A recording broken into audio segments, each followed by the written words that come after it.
We're bad at this. At podcasting, you're right. How do we... No, I'm serious. How do we do nearly 60 episodes of a bad movie podcast without covering a Steven Seagal movie? World's worst action hero? Is that what you're talking about right here?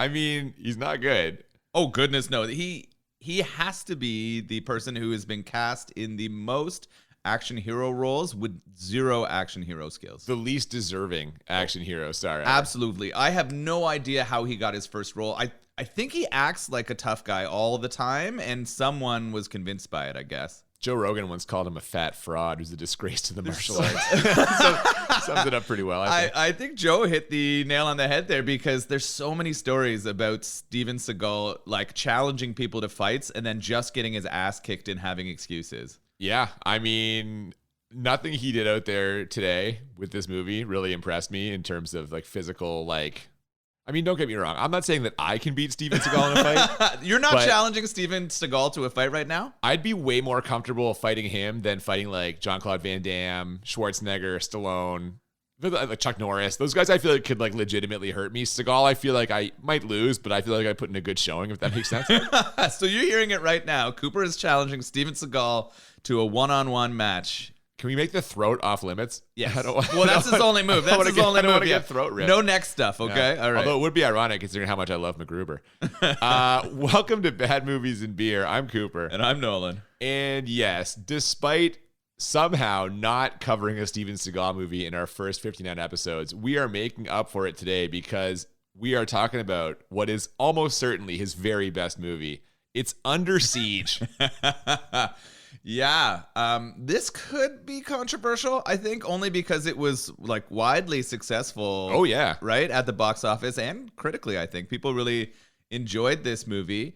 And you're right, there's Under Siege 2. There's so many other like really horrible ones, but I like that we've chosen what is probably his best movie because none of them are good because he stars in them. There you go. The best Steven Seagal movie does not carry a lot of cachet. Yeah, it's like being the nicest guy in prison. Isn't that the expression? Oh, I don't know. Yeah, I mean, I think too, like, again, this is one that many people have seen. When I was looking at a list of Steven Seagal movies, half of them I'd never fucking heard of. I didn't know what they were. Like, so I don't know. This is one that everyone knows. And yes, successful at the time, but I think now you watch it with the benefit of hindsight. And it's really missing something for me. I feel like this is, Yeah, we're going to get into it for sure. But we always pick a beer that goes with it. We do. Now, this one, I don't know about this one. You don't like the connection? You think it's a little bit of a stretch here? Well, I like the connection. Tell them what it is. Tell the folks what it is, and we'll decide afterwards. It was shockingly hard to find like naval and boat themed beers.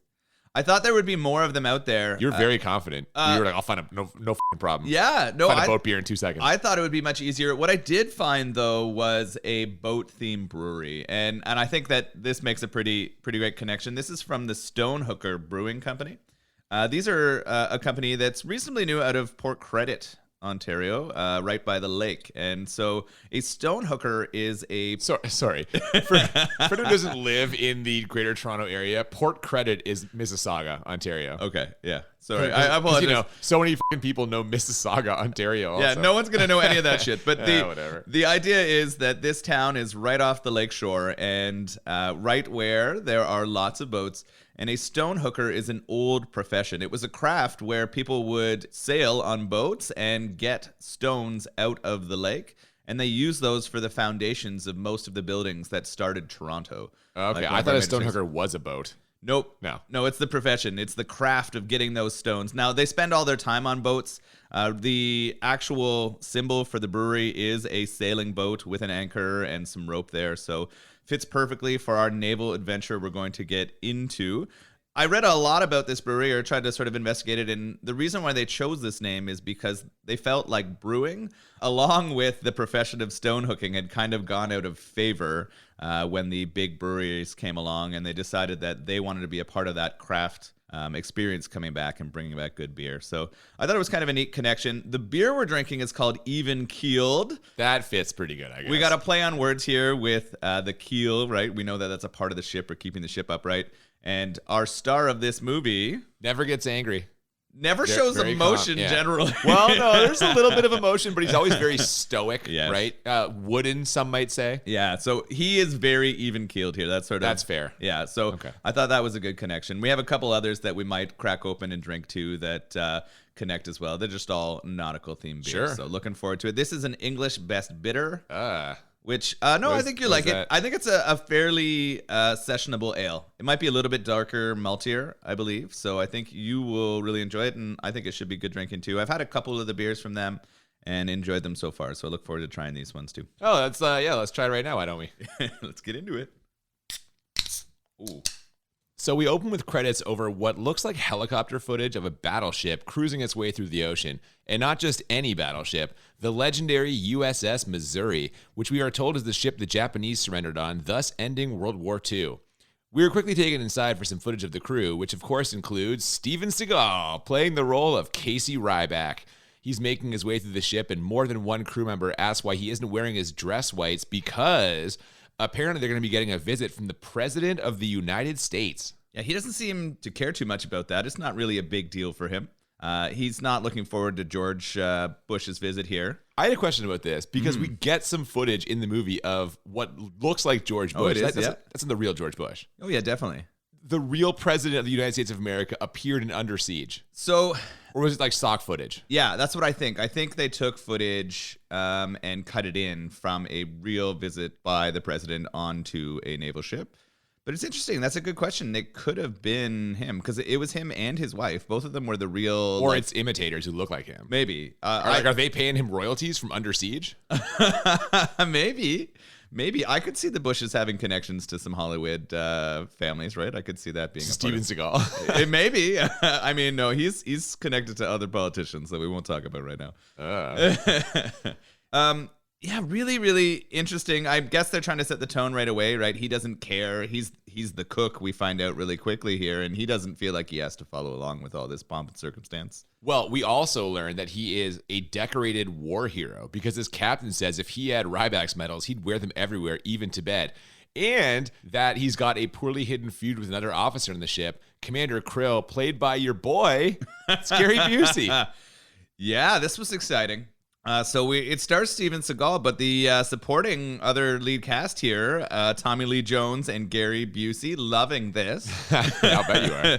So yeah, we could tell really quickly that Gary Busey's character and Steven Seagal's character do not get along, right? No, when he hears that Seagal's going to skip the president's visit, he says to the captain, Sir, why do you tolerate that clown? at this point, I was getting like Maverick Iceman vibes from the two of them because I forgot that Gary Busey's evil in this. You're right. It did seem like they were competing for top spot on that ship after the captain. But it's funny, though, that you would have a cook and the second in command having that kind of battle.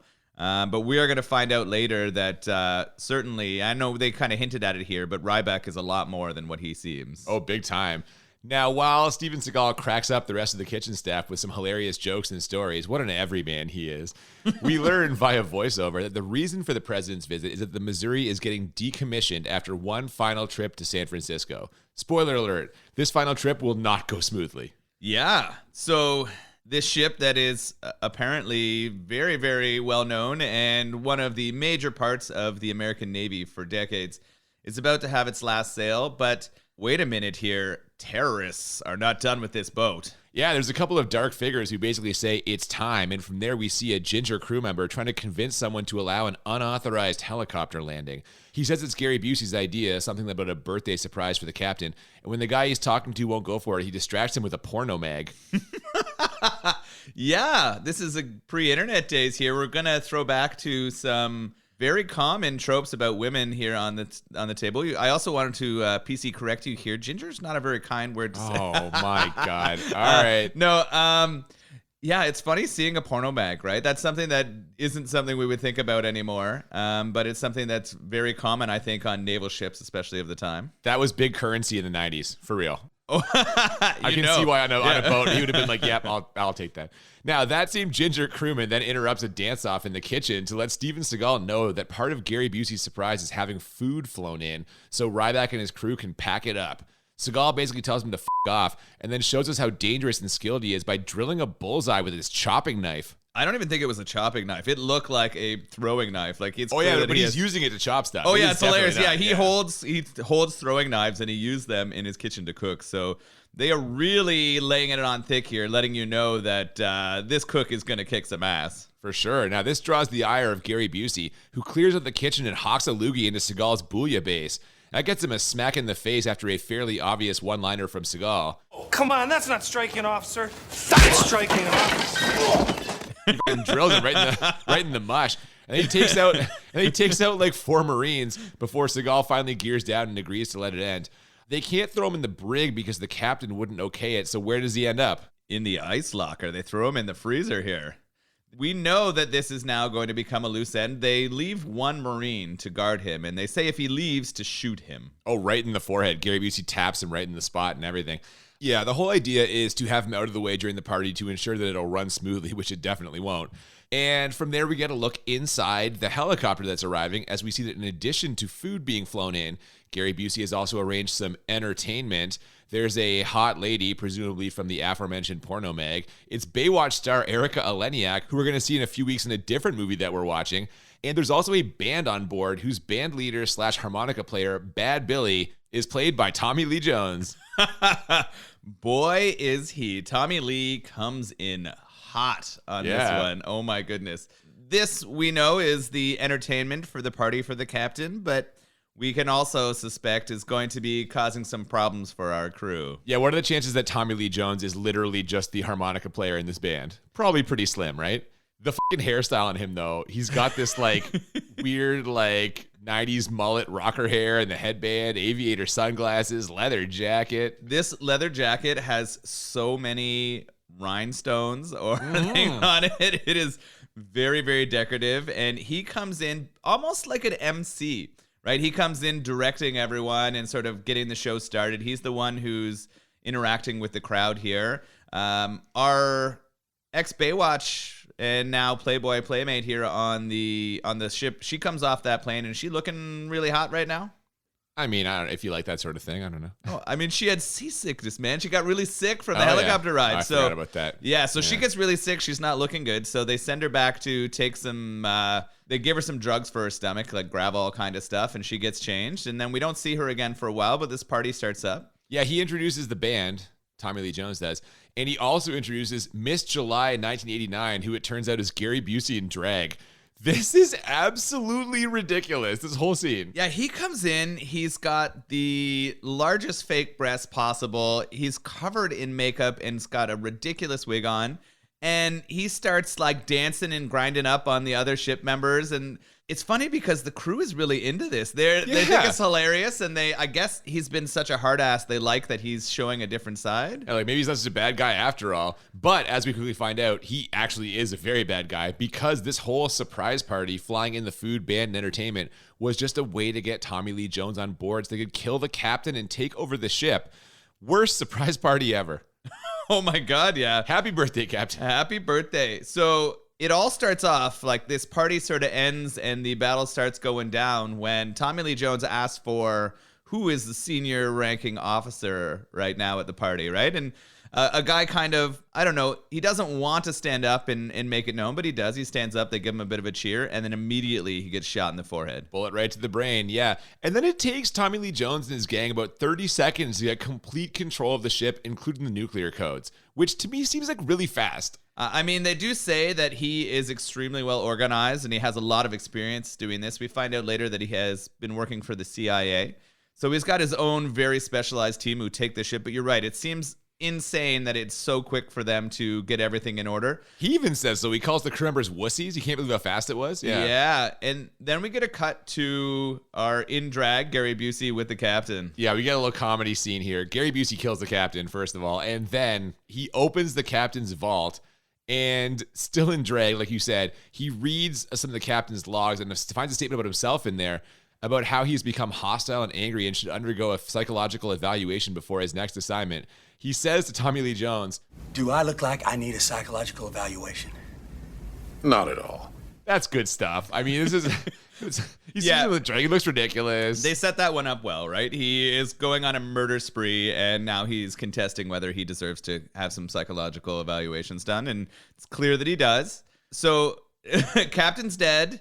For some reason, one of the crew that was part of taking things down shoots him a whole bunch of times after he comes up, just to make sure. I don't know. It was weird. It seemed like there was a vendetta, even though there was no relationship between them, like spelled out in the movie.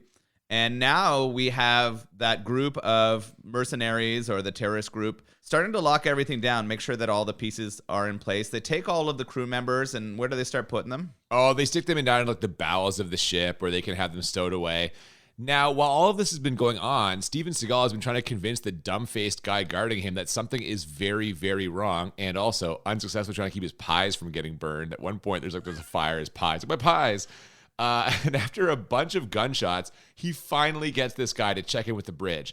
Gary Busey takes the call and tells the guard the gunshots were just party poppers, and because he's stupid, he believes it, right up until the moment when two goons show up with guns. Now, my first thought here was, like, these are the guys they send. The one dude is like 5'1". He's tiny. Are you being heightist right now?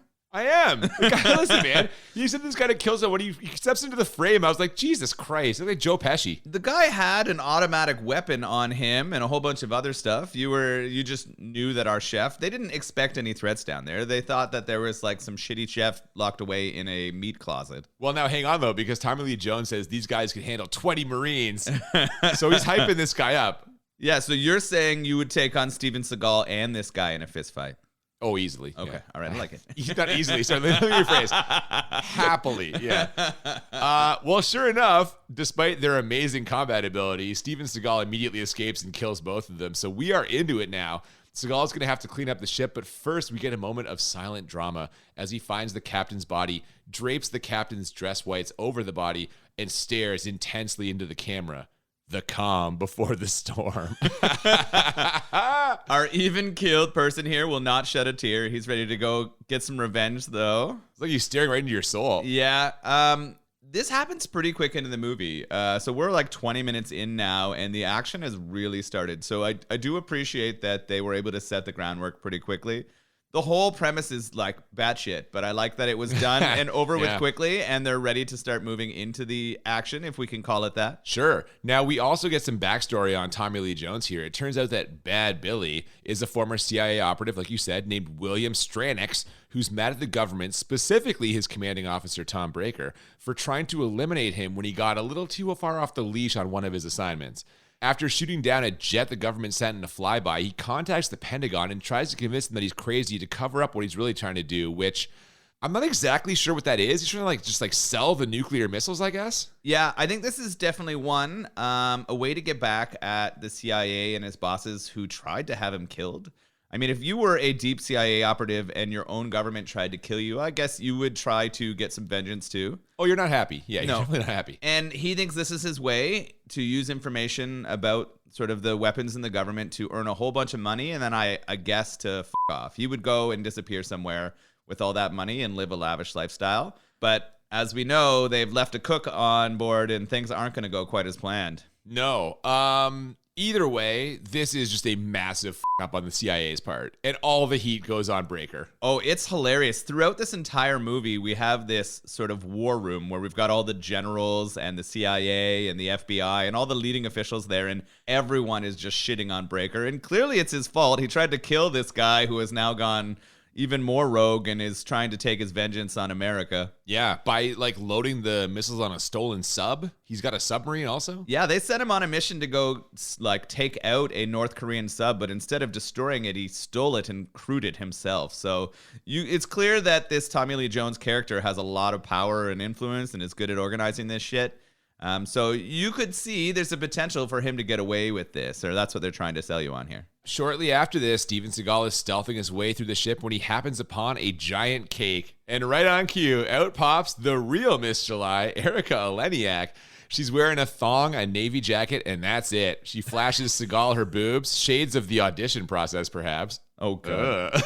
And he tries to get her to tell him who was on the helicopter, but she doesn't remember. He's got a low tolerance for her. He says, What kind of babbling bullshit is this? And there's plenty more of that to come. There's a lot of babbling bullshit from her. Oh my goodness. Yeah, this is funny. She fell asleep inside that cake because that drug took too many took pills earlier. for She took too much seasickness, seasickness earlier, and she wakes up, and once she pops out of the cake, she just sees him and then some of the corpses on the ground. So obviously she's rattled.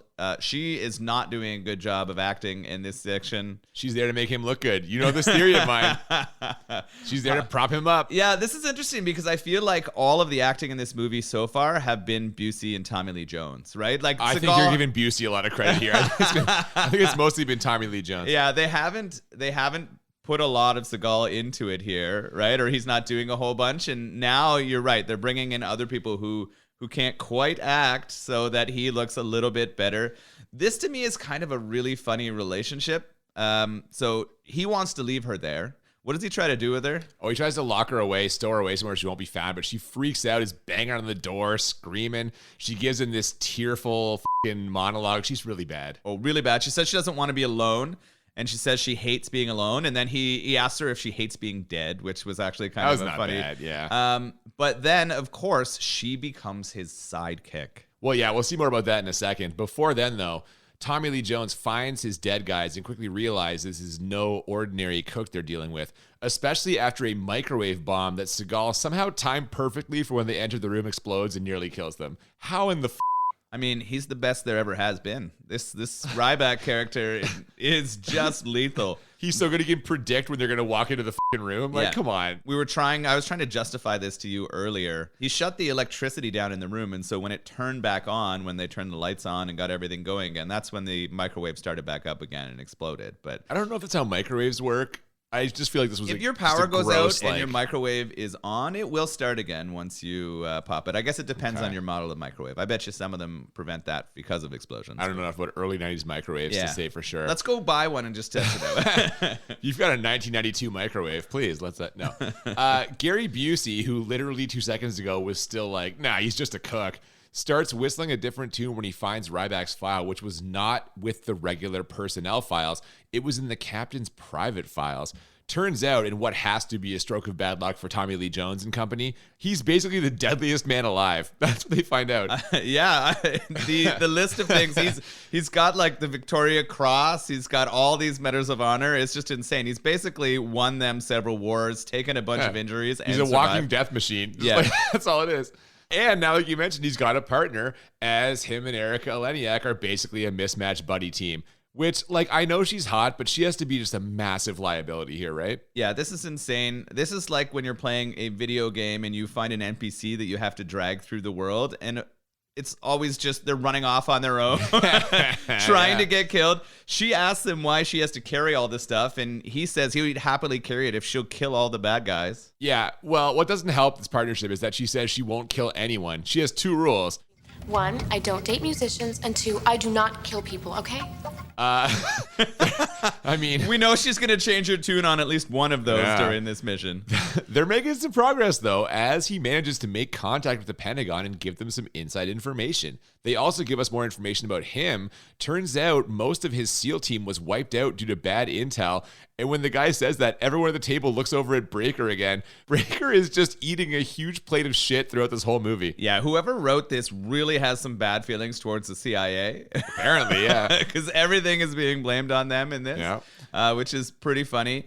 There's even some sort of insinuation in this that maybe Tommy Lee Jones is actually the person who caused all of his people to lose their lives. I mean, we'll get to that later. But there's some connection that we don't know for sure. But I think that's what they're kind of trying to suggest, but they don't really tie it together here. Now, speaking of eating shit, like 20 of Tommy Lee Jones's goons eat shit on the deck of the boat as Seagal kills them in various creative ways. My favorite was after he very slowly runs away from them, he wedges a grenade in the door wheel thing so that when they try to open it, it explodes, which launches what is very clearly a dummy halfway across the deck. Yeah, it cuts to a guy rolling around on the ground holding his face, but you know it was a dummy that got smashed there. Oh yeah, I haven't seen dummy work like this since Coffee from a couple weeks ago. Oh, God.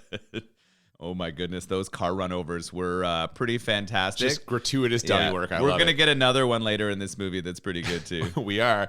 Now, Seagal's got to move faster here, both to make the action look more realistic and because Tommy Lee Jones and Gary Busey have decided to drown/murder the ship's actual crew. So now he's got to rally the small number of crew he's freed with help from Erika Eleniak, who has suddenly become an expert in military weapons. Like, how does she know what she's doing all of a sudden? Yeah, it's insane. They find some other crewmates locked inside of a hangar and just fortunately have a sort of welding torch beside that door so that they can open it.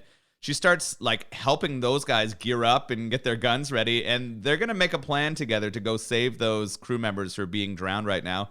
It's pretty dark what Gary Busey's character is trying to do here, right? He's willing to drown his whole crew to just get access to and stop Steven Seagal. Yeah, now a couple of the ones that Seagal freed aren't exactly up for this, though. So what does he say to convince them? Oh my goodness. It was about the Navy, and he says it's not a job, it's an adventure. Which is also like the tagline for this movie, apparently. That's ridiculous. I laughed my ass off.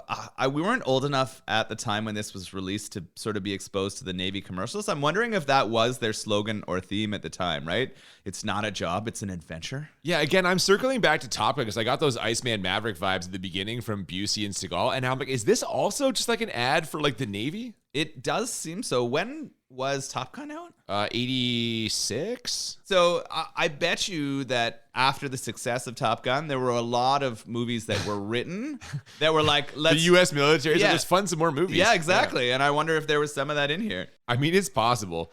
We get just a ridiculous sequence now where Seagal walks through a hallway just filled with dudes shooting at him. Well, actually, first he was just sitting on his ass talking to the Pentagon, shooting straight ahead while none of these guys could hit him. But things really pick up when he enters an open area with a bunch of steel girders hanging from the ceiling. We get like 7 amazing kills in a row here. Yeah, this sequence starting with him running through, well, sorry, he never runs. No, he can't move does not faster run. than a walking pace in this. Walking through an area, he has 2 Uzis in his hand crossed at the wrist because, you know, that's how cool people fire guns. Yeah. Just trying to... That's somehow more effective than just holding them in straight ahead. Yeah, no, no they have to be crossed. He's shooting... There's no chance that he doesn't die here. There's also no chance that he has the ammo necessary for this. Like, he never reloads. No. You never see him reload. Classic action movie trope. One of his group that he saved does take it a bit here. Gets shot, and of course they're all outraged by that, and that causes him to get a little more angry. So they come into this open area that you were talking about, and he sees a guy below, and he pulls a rope. And what happens is one of those girders you were talking about earlier decimates that guy. It plunges through his body and through the floor, and you get a nice gory ending. It's ridiculous. We get the underneath shot from below, like the catwalk of the girder just puncturing this guy's fucking abdomen or torso. I don't know. It's right through him. It's a clean cut. The fact that it was just hanging ready for a rope to be pulled and mangle someone was hilarious. Well, and the guy was standing directly underneath it. Like, come on, man, it's so fucking contrived. It was one of those moments where, like, the train is coming at the person and they have 7 minutes to get out of the way, but they stand there and watch it. It kind of felt like that as it fell on him. Well, and then we get all the power tools. The power tools come out next. Yeah, we get a guy who gets punched and killed when he falls into a bunch of ropes and his neck breaks. And then Seagal walks through a room of people who are crafting. Like, they all look like craftspeople. They're working on this girder system to get the missiles off the ship. But instead of taking them out, he walks past all of them and then turns so that they can all fight him. Like, I don't understand. He could have, like, taken them out one-on-one stealthily. And he's like, nah, f*** that. I'm just going to, like, try to get them all to fight me. He always holds his knife, like, pointed almost towards himself, and he kind of slowly drags it in front of his face in what is not a very menacing or convincing, like, action move to me. No, and that comes up later for sure. But he gets one guy with a couple of stabs with the knife. Another guy he knocks down and, like, gets a bandsaw to cut his, like, fucking trap muscle, like, just right through the fucking neck, shoulder area with the bandsaw. There was something else that I can't remember now, but there's other it's tools gruesome. Involved. There's a lot of knife killing. He stabs a guy in the armpit several times. I think he groins one guy with it too. Like, yeah. So some gruesome knife cuts, but he definitely waited till they were all there. Of course, his sidekick has to scream his name to save him, and that's when he shoves the guy into the bandsaw. Yeah, we got a lookout there. Yeah, we got a little lookout. She's starting to contribute, like, increasingly to this, and I think this is a theme that's going to pick up here. Yeah, and honestly, after this sequence, which was, again, very, very enjoyable, It seems like things are going Seagal's way. He's eliminated a lot of Tommy Lee Jones's goons, and a highly trained strike team of SEALs is on the way. These guys are the best of the best, except their helicopter gets blown up by 2 rockets from a handheld rocket launcher. And I have to say, the fucking pilot doesn't even try to avoid them. He just keeps flying straight ahead. They get hit once. They're like, what was that? Oh, it's a rocket. And then it was coming at me. He's straight ahead, right into the fucking front of the helicopter. Yeah, this felt pretty unbelievable to me, right? We had the build up earlier in the movie where they said that this was the best team of Navy SEALs that the whole fucking US has. And like you said, the first rocket, the surprise one, takes out one of the 2 helicopters, and that makes sense. But the other one should have clearly been able to pull away, or people should have been able to jump out. They weren't that high at this point. Everyone just sits there and takes it. Yeah. Like, if these are the best fucking SEALs in the world, they could have hit the water and been going at the ship with their guns and done something, right? Like, this was baffling to me that this was the best they had. To be fair, maybe it's the best Navy SEALs they have, but the worst helicopter pilots. Maybe that's just the problem. Yeah, possibly. I don't know. It's it seems unlikely that this would be a possible ending to these people who are supposed to be the best and have the best information, especially after Steven Seagal has shut down most of the defenses. I mean, they have to do this to build tension. They want the only possible solution to be our cook. It's Seagal. Right? It has it's to be Seagal him. or nothing. Yeah, and we know why this happens. This just felt like, of all of the bullshit in this movie, this felt like almost the most unbelievable part of it to me. I can see that. Now, with these reinforcements gone, Seagal's going to have to get really creative. So he takes apart a nuclear missile and uses various common household items to rig up an explosive device he can slip onto the sub. And I loved that one of those common household items is a condom. He's going to save the free world with a dong bag. Yeah, he pulls it out. He makes sure that his Playboy Playmate assistant is there. Tells her it's a Magnum. And no, he doesn't. Although I actually was wondering that. I'm like, can you see what size it was? Yeah, no, it was an extra big. He was trying to tell her that he was loaded, both in the pants and in his magazine, because he wanted her to know that. Oh my God, Jesus Christ, that's ridiculous. He throws on a wetsuit and starts swimming towards the sub, but he gets spotted and they try and kill him by shooting at him and also throwing anchors at him. Why they have these grappling hooks or anchors on the top of the submarine doesn't make a lot of sense. I guess they were trying to connect the sub to the Missouri so that they could get those large bombs across. One of them catches him. Oh yeah, he takes a little damage here, but he manages to make it to the sub, although he is immediately found by Tommy Lee Jones's number 2 man, who is Chief O'Brien from Star Trek The Next Generation. We're getting a lot of Star Trek TNG cameos in the movies we're watching this season, I feel. I have a hard time seeing this actor in particular in any other role. Yeah. Every time I see him, he's just so discernible with that curly hair and grimace face that I just can't take him away from that transporter room. That's all I can do. For me. Yeah. Well, he's got Seagal dead to rights when all of a sudden he gets shot from behind by Erica Eleniak, who somehow managed to walk right up behind him without being seen by anyone. We get a nice line here from Seagal. He says to her, "Next thing I know, you'll be dating musicians." she's breaking her rules. Yeah, exactly. Yeah, this happens a lot in this movie where Seagal and his other like group members are able to walk around this ship without getting caught so frequently, and it doesn't make any sense. They have so much free reign, both in terms of like space in the ship and also time. Like Tommy Lee Jones and Gary Busey, let them fucking set up camp and have like hours to fucking take apart a nuclear missile and jury rig a fucking explosion. Like it makes no sense. Why didn't they just send all of their goons, like there's some unsecured areas, go down and secure them? Send everybody. Yeah, they send them 2 at a time. Fucking these losers get murdered.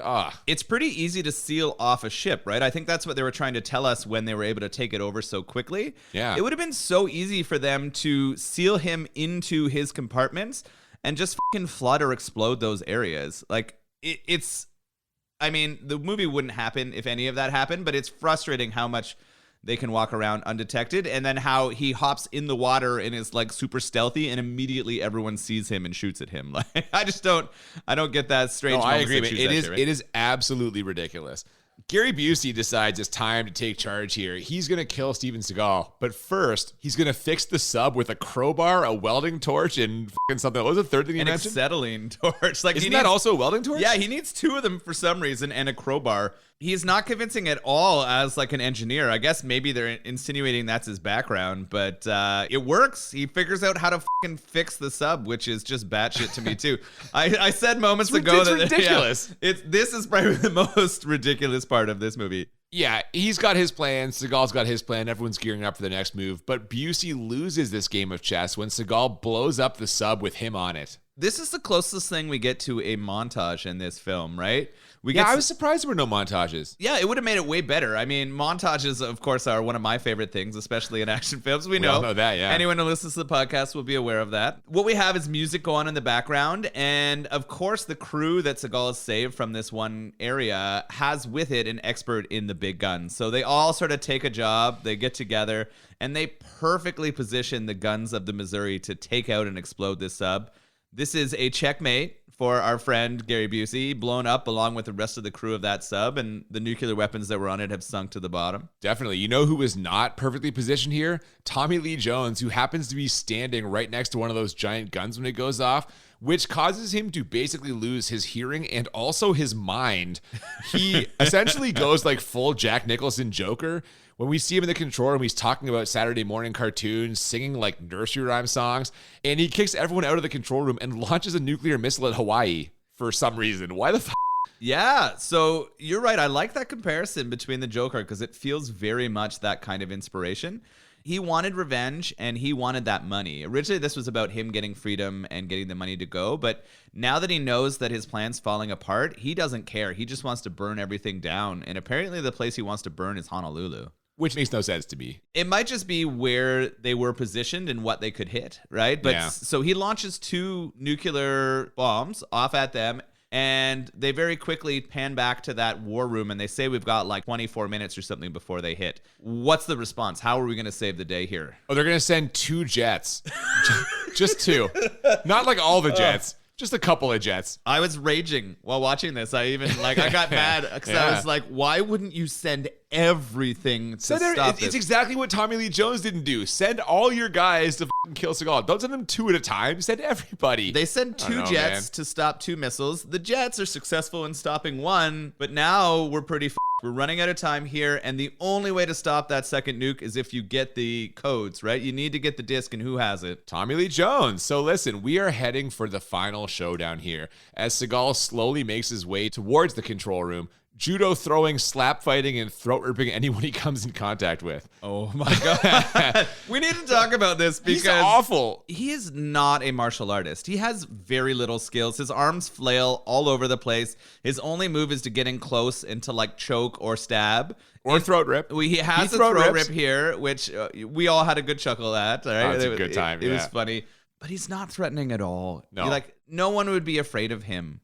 The only thing he is even killed. He doesn't panic, right? Like he sits there and he makes his way through. Go, beer connection. Yeah. So he makes it after all of this slap fighting and throat ripping. He makes it to the control room. But who has the upper hand here? Oh, yeah. As soon as he walks in, Tommy Lee Jones gets a drop on him and holds him at gunpoint. And this is where we find out that apparently they know each other. It's like a reunion, which, like, how? Why? I would not imagine that the CIA and Navy SEALs do a lot of work together. They don't explain this at all. This is where I think, and maybe in other cuts of this movie they explained it more, I think that maybe Tommy Lee Jones was the person who gave the bad information that got most of Seagal's team killed, right? They talk about, it's Panama, I think, where they have that really bad, I don't know. Yeah, so they're on a mission. So. Yeah. They're on a mission and a lot of Seagal's team gets killed. And that's where he ends up losing all of his ranking. And the only sort of place he can stay in the Navy was a cook and like a cleaner, right? Like those. That's like a favor from the captain, they say. Basically, the captain was like, we'll keep this guy around. Well, yeah, because he wanted to get him to retirement. I guess he was close to his retirement age and he could stay in the Navy in those 2 roles, but lose all ranking. So I think that there's something there, but they really don't explain it well. Like we have to draw all those conclusions ourselves. It's true. Now we get a short acting face-off here, which Seagal is thoroughly outmatched in. Although he does have one good line here. He says, You and I, we're puppets in the same sick play. Yeah, it's true. He has a good response. Good.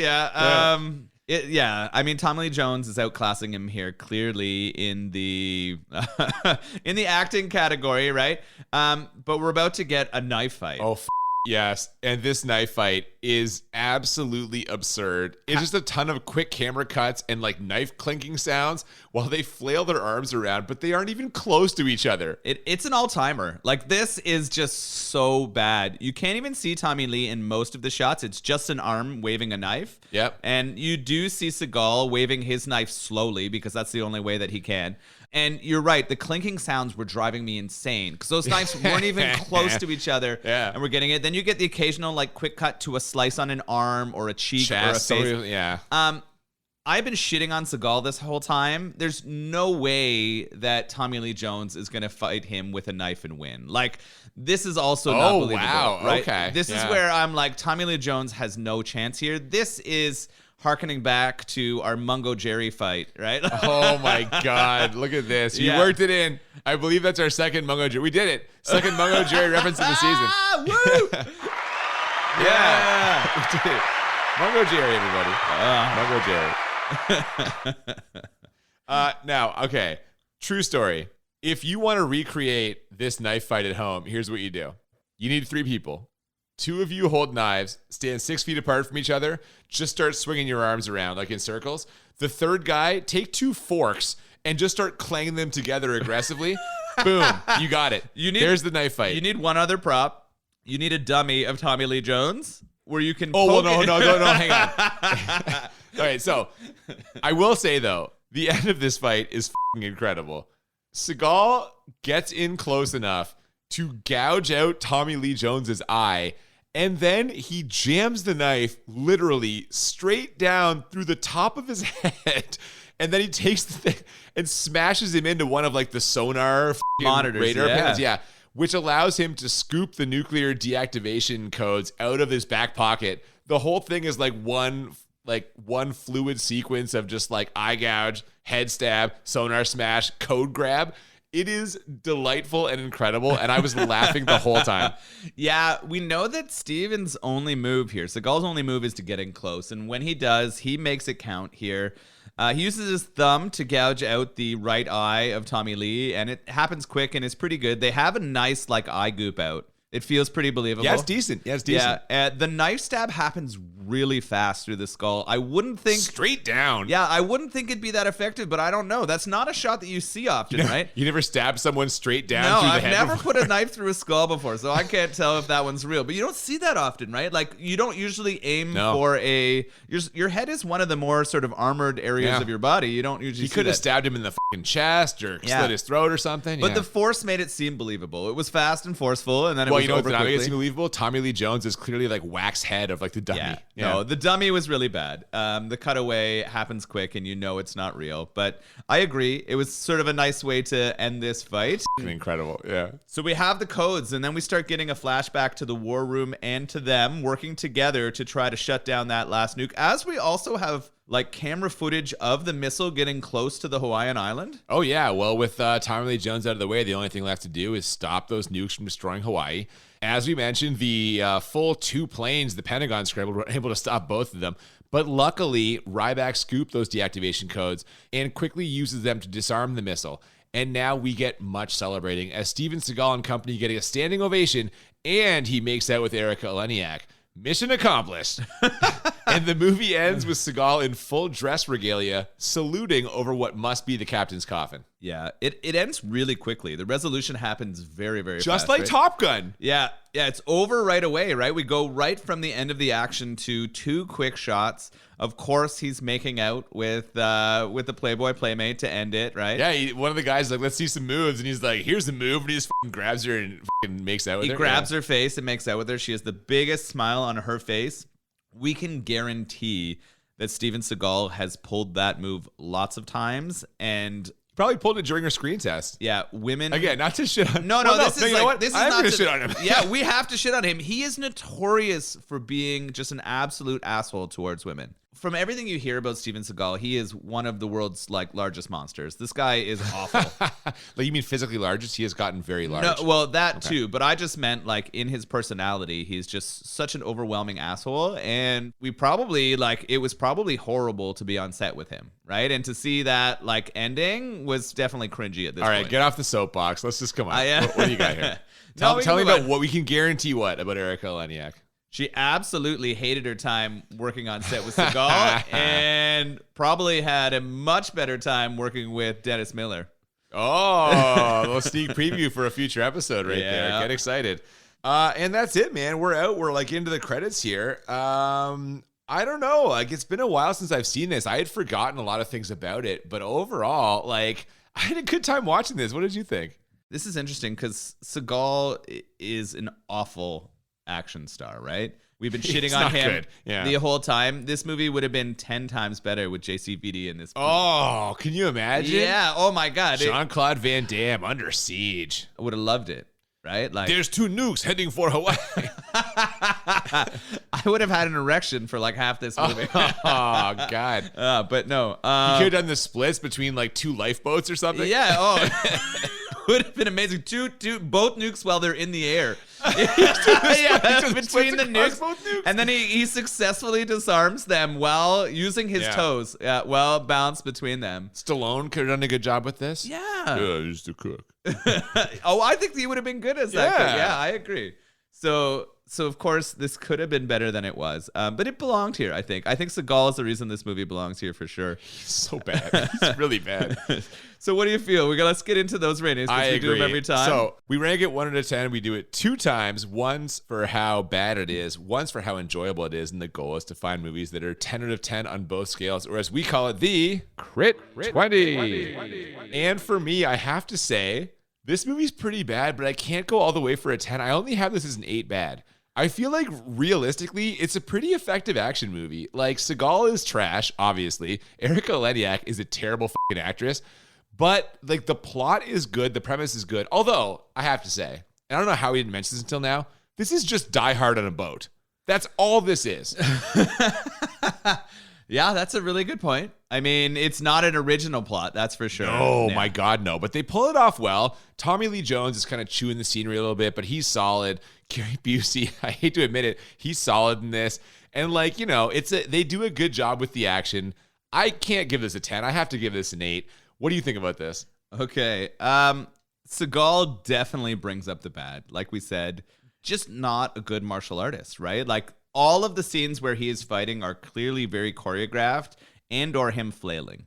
A lot of the lines are just brutal. There's a couple good ones in there, right? We get some decent ones. The plot itself, like you said, is a ripoff or predictable.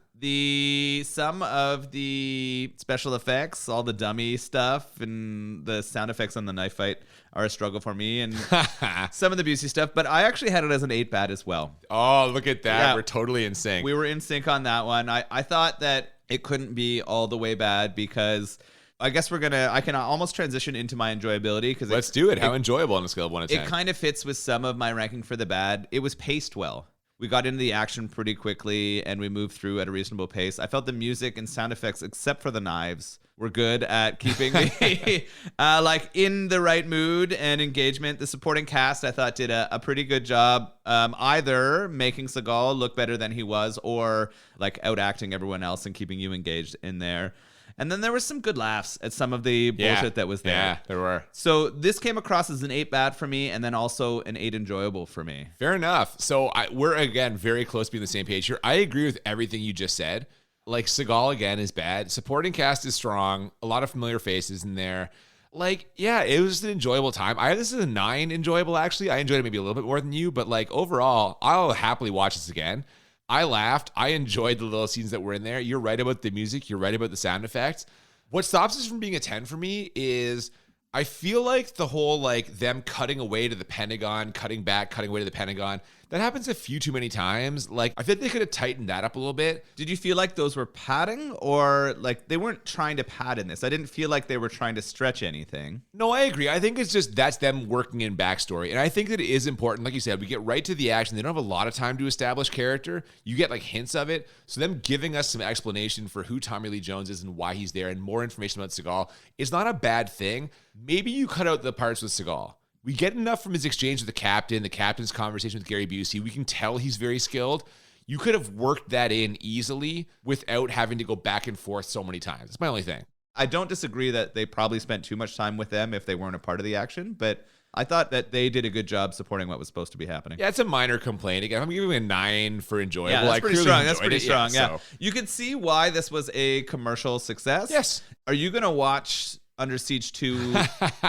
I think it happens on a train. Terrorists is that on a correct? train. I think so. Yeah. I thought it was on a boat again, but I realized I was confusing it with Speed 2, Cruise Control, where a boat is out of control. Yes. No, man, I don't know. Maybe, like, I don't know. You own it. You own the Blu-ray. I have this in a 3-pack with, I think it's Above the Law is the third one. Oh, I don't know. We'll see. Yeah. But you know what the good news is? We've crossed the Steven Seagal movie off our list. We can certainly watch that one in the future. There's plenty to choose from.